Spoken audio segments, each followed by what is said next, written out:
Jour de gloire, les Makoma sont enfin de retour.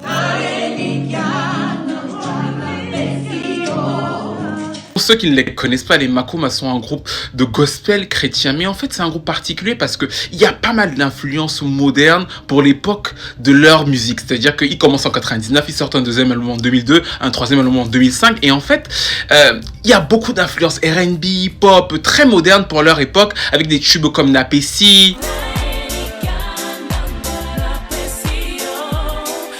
D'autres chansons comme Natamboli. Il y a des influences très africaines dans la manière dont ils chantent, mais aussi des trucs super modernes qui vont leur permettre en fait de toucher plein de pays africains. C'est-à-dire qu'ils vont devenir des espèces de monuments, ils vont faire des tournées.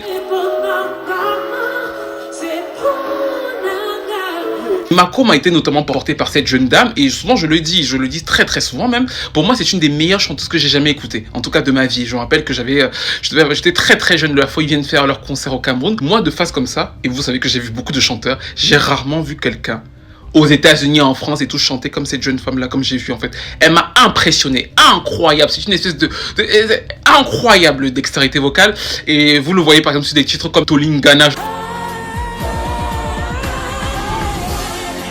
Si je savais parler lingala, ça fait longtemps que j'aurais fait plusieurs vidéos sur eux. Ils se sont séparés, pas mal de problèmes familiaux, pas mal de problèmes par rapport à la religion. Nathalie a essayé de faire carrière solo aux Pays-Bas, elle n'a pas notamment réussi.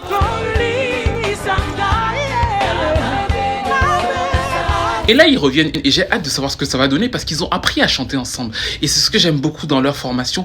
Il y a de très bonnes oreilles. Nathalie est une très bonne chanteuse, mais ils étaient revenus en 2011 et c'était très marrant d'ailleurs avec un album de gospel justement sans Nathalie. Et moi, j'aime bien cet album parce que j'étais beaucoup foutu de la gueule de cet album-là. Il s'appelle Evolution. J'avais fait une chronique sur mon site. Et en fait, c'est un album donc du coup des On The Flowery chanté par Makoma parce qu'en fait, finalement, c'est un groupe qui s'adapte au son de l'époque pour pouvoir le ramener le Seigneur.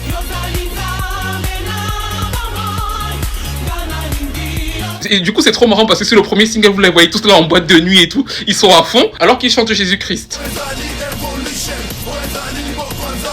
Mais c'était un album intéressant malgré tout, c'est-à-dire qu'il n'y avait pas Nathalie, donc il n'y avait pas la grosse voix et tout.